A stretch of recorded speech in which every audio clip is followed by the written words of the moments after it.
Often I tell patients, your treatment is going to be like running a marathon. And then when you're done with running the marathon, you kind of look around and say, what's next? Jean, you want to comment? Yes, I think that the hardest, I shouldn't say the hardest, but probably the second hardest part after my first cancer was, where do I go from here? Because it's a life-changing experience. You have faced a life-threatening illness. And so therefore, you're looking at the time following your breast cancer as a time to maybe do things that have been left undone. Yep. Dreams that you wanted to fulfill, a new job, college, a new career, writing, whatever. And it's all tied to giving yourself permission. Permission now to do something you've always wanted to do. This is not a dress rehearsal. And this is what you're learning. And so for me, I had this conversation with my son, and he said, well, what are you going to do in your new beginning? And I sort of talked about some routine things. And he said, Mom, he said, you're not on borrowed time, you're getting bonus time. And he said, bonus time is time you do not spend like regular time. And that was like, really, it hit home. And I thought, okay. Very powerful. What do I want to do with bonus time? Well, I've written all my life, but never for publication. So I'm going to try and put myself out there and see if I can get published. And so I did. Okay? And that was wonderful.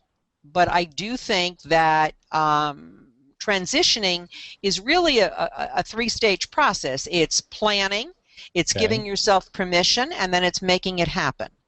And the focus of my nonprofit is to basically help women get through, and men, because there are men who get breast cancer, help them to take that journey, to use the time that they're sitting in chemo, the time that they're feeling miserable, too miserable to go anywhere, and think about what they're going to do when it's over.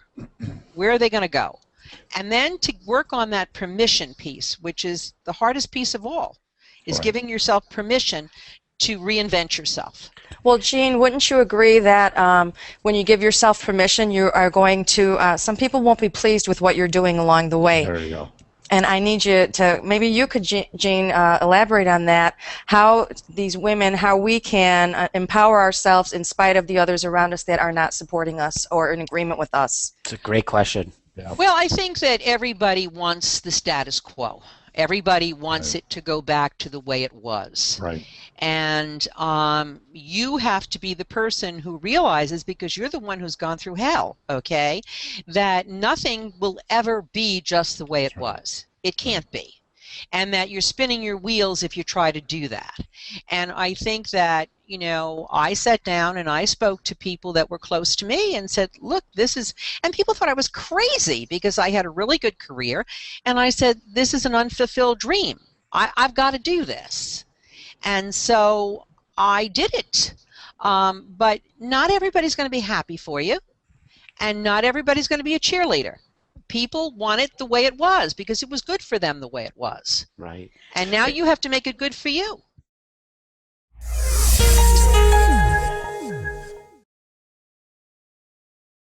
Hi, I'm Dr. Jay Harness, and I want to share with you important information that I believe that every newly diagnosed patient with breast cancer needs to know.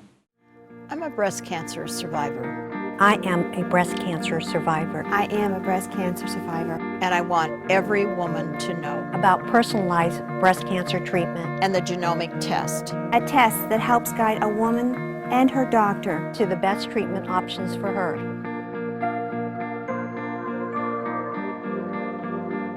Pass it on.